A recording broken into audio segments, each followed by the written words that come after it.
Shalom, Yashala, Shalom. First and foremost, I want to give all praise, honor, and glory to the Most High Yahweh. I do so in the name of His only begotten Son, Yahweh Shai. Double honors to the elder apostles of Yasharala. Call Haloyim Yahweh by Hashem, Yahweh Shai, by Hashem, Harakah, Kutash, for blessing our elders with the spirit of truth so that we may know. Shout out to the Akim and the Akwaf that's keeping the faith and the works. Y'all keep at it. It's your brother Abaya coming at you with more precepts. This is the book of Matthew, chapter 26. And verse 52, it says, Then said Yahushua unto him, Put up again thy sword into his place, for all they that take the sword shall perish with the sword.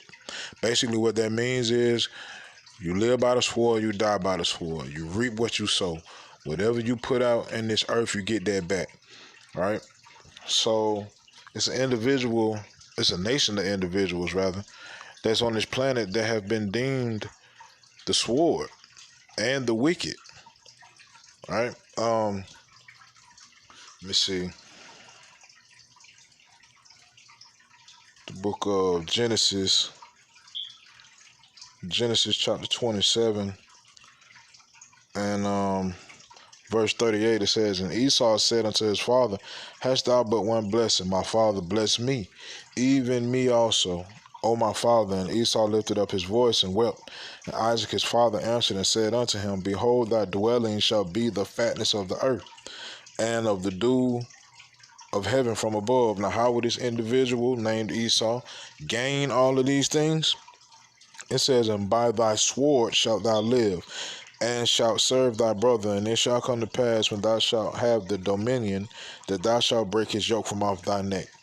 All right, the sword is Esau. And the way Esau gained rulership over this world was by the sword.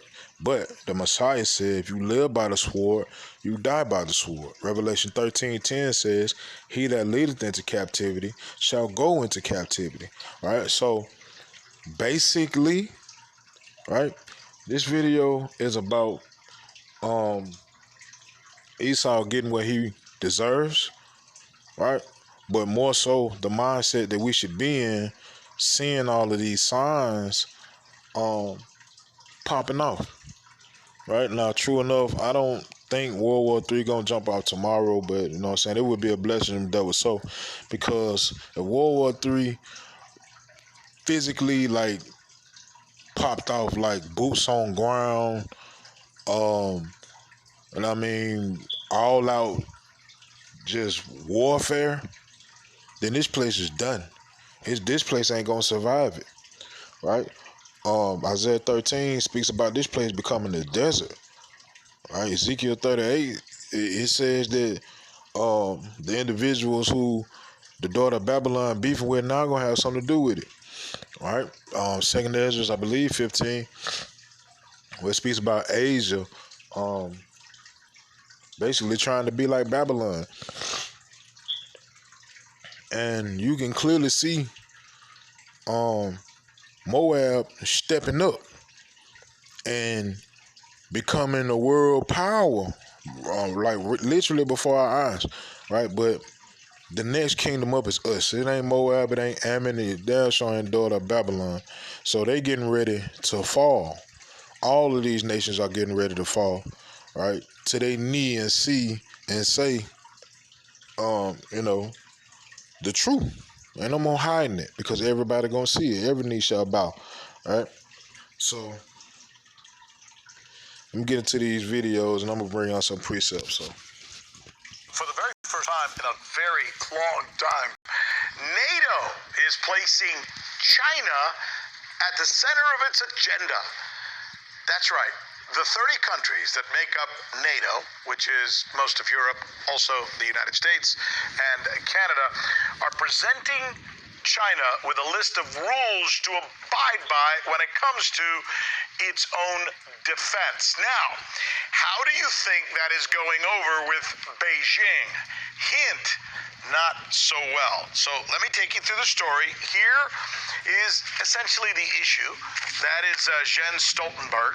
He is the Secretary General of NATO, and he's telling China in no uncertain terms that it must abide by NATO's rules. Specifically, Stoltenberg says that China needs to be, quote, more predictable more transparent, that it must limit its nuclear arsenal and take full responsibility for arms control. Of course, the obvious problem with that mandate is that China is not a part of NATO. So why would China abide by rules mandated by an organization that not only it doesn't belong to, but is quite literally designed to undermine its existence? NATO. See, that's the conundrum for both China and NATO, and for Russia for that matter. How did China respond to Secretary General Stoltenberg after he told them what they had to do with their own military? All right, I'm going to share with you. Here it is, the official statement from the Chinese mission to the European Union. It says, China's legitimate interests and rights as an excuse to manipulate, block politics, create confrontation, and fuel geopolitical competition. It's saying, stop doing those things. And those are strong words, but then Chinese diplomats went even further. No doubt under the direction of President Xi Jinping, they went on to say that their military efforts are defensive in nature. And then they gave NATO this piece of advice. You should devote more of your energy to promoting dialogue. That's what China said. So who's right here, by the way? And whether you agree or disagree with either party's stance, is this leading to a safer or a more conflictive situation in the Pacific Rim? Well, part of the answer may come with this headline I'm sharing with you right here. Quote, the PLA, or the People's Liberation Army, the Chinese army, on alert amid U.S.'s provocative destroyer carrier activities in the South China Sea. Japan's Defense Minister, Nobuo Kishi, was given a tour of the UK's largest and most powerful warship, the HMS Queen Elizabeth, as it docked near Tokyo. The ship leads 2 destroyers, 2 frigates, a submarine, and 2 support ships, which set sail from Britain in May. London says the so-called Carrier Strike Group is part of the UK's new tilt toward the region. The visit to Japan is hugely important and symbolic for us. I think the first time since the late 1990s that a UK aircraft carrier has been alongside in Japan. And I think it's the best evidence that you can see of our commitment to the Indo-Pacific region. Its arrival comes in the face of increasing Chinese military activity in the South China Sea. Beijing claims most of the contested waters, territory also claimed by many of its neighbors, including Vietnam and the Philippines. Japan says China is its main national security threat and says intensifying Chinese activity around Taiwan has created a sense of crisis. Beijing considers the self-ruled island a rogue Chinese province. Chinese ships have shadowed the British fleet. Beijing has warned the UK against provocation. We hope relevant countries will play a constructive role in promoting peace and stability in the Asia-Pacific, rather than doing the opposite. The UK isn't the only nation conducting exercises in the region. The US and several of its other allies have recently sailed ships through the waterway. China has responded by announcing a new maritime law requiring ships carrying a certain type of cargo, including submersibles or radioactive material, to report to Chinese authorities. Analysts say the move is part of Beijing's efforts to establish jurisdiction over the South China Sea. Chinese experts say the law updates existing regulations and is focused on safety. The ships carrying dangerous cargoes, especially those radioactive materials and those toxic materials, are different from 40 years ago. So I think it's becoming a more common state practice of coastal states to promulgate its own laws and regulations regarding these dangerous ships passing through its territorial sea. Dr. Yen says Beijing considers the British fleet's presence in the South China Sea to be unfriendly. But the warships have so far steered clear of islands claimed by China. All right, so there you have it, man. They setting the stage, and they've been doing this for years now. All right, ever since the last little buddy that was the last emperor that was ruling this place, or somewhat. Well, let me not say that.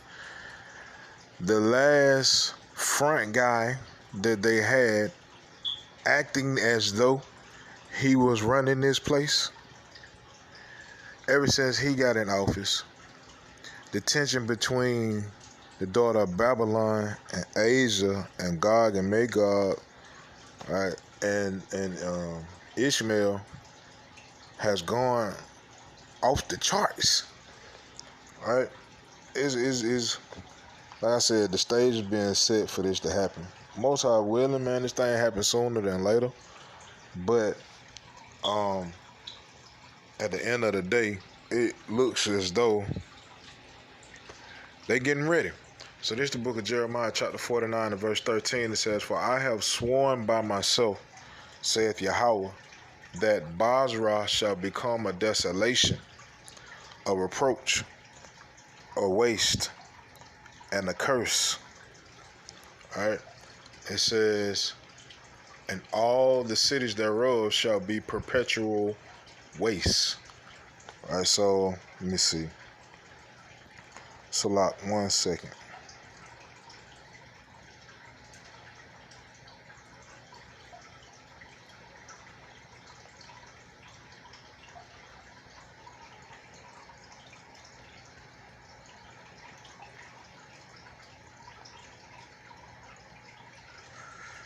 Okay, so that city Basra, all right, I'm looking at the blue letter on my tablet, and I got this app up, because it has the Apocrypha and all in it, and I prefer this app anyway.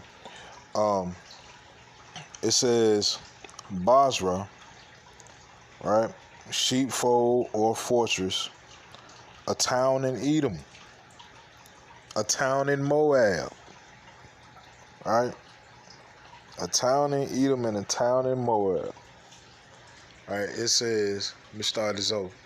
Jeremiah 49:13. "For I have sworn by myself, saith Yahweh, that Basra shall become a desolation, a reproach, a waste, and a curse, and all the cities thereof shall be perpetual waste. I have heard a rumor from Yahweh, and an ambassador is sent unto the heathen, saying, Gather ye together, and come against her, and rise up to the battle." All right. If you read on further down, you'll see Babylon get thrown in the midst of this prophecy. Right. But at the end of the day, the Most High is gathering the heathens together. Right? And it's to fulfill prophecy. Right? Let me see. Let me go to where I want to go. I'm going to go to 2nd Ezra.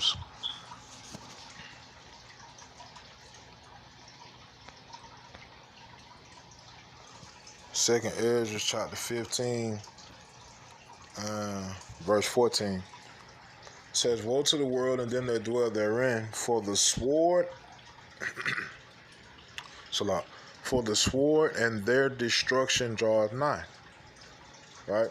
The destruction of this place, it draws nigh. It's closer than it was 10 years ago. Right? Everything's closer than it was 10 years ago. 10 years ago, the world wasn't shut down because of a pandemic. And 10 years ago, they weren't introducing some new thing to put inside you, right? They weren't offering the sticker bushes, some new sticker bush for you 10 years ago, pertaining to this new thing. All right? So we are way further than what we believe. Right? The Most High said, no man knows the time, even the Son don't know the time, but there are signs to give us a proximity of how close we are to the end. And we are approximately at the very end, which means we're real close, man. We real close. All right? Let me see. But at the end of the day, the sword will be destroyed, man. and it's going to be destroyed a particular way. This is 2 Peter chapter 3 and verse 10. It says, but the day of Yahweh will come as a thief in the night. Salah. But the day of Yahweh will come as a thief in the night, in the which the heavens shall pass away with a great noise, and the elements shall melt. Salah. And the elements shall melt with fervent heat. The earth also and the works that are therein shall be burned up. That's when these nations let loose those ICBM missiles. And they're going to tag this place. Isaiah 13 says so. This place is going to be a desert. Right? No people here at all. Right? No buildings, no nothing. Just sand and smoke and dust. That's it. Right? It says, seeing then that all these things shall be dissolved, what manner of persons ought ye to be in all holy conversation and godliness, looking for and hasting unto the coming of the day of power, wherein the heavens being on fire shall be dissolved, and the elements shall melt with fervent heat. All right? The stage is being set. You can see these nations aligning themselves up for war. So seeing as though we can see these signs, we can see we close. Right?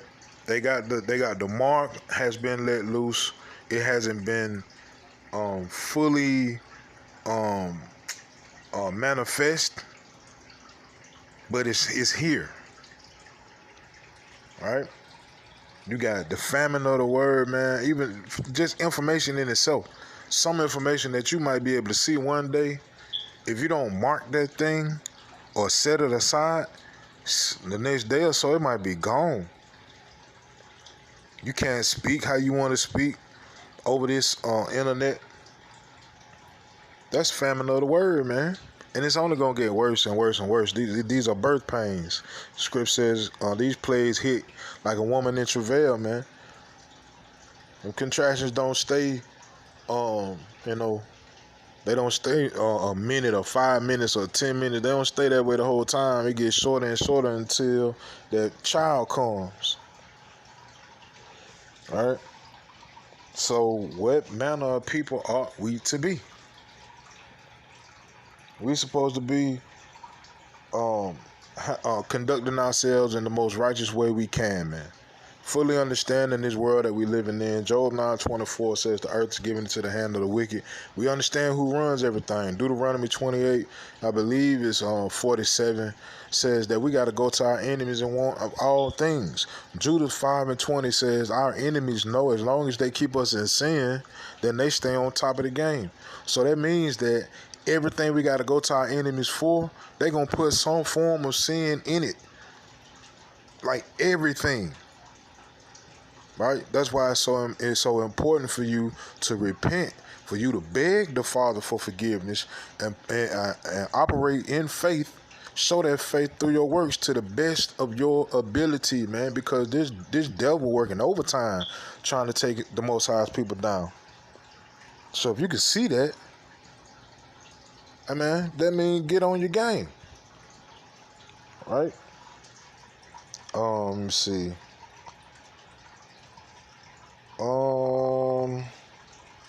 Go to the book of Amos right quick.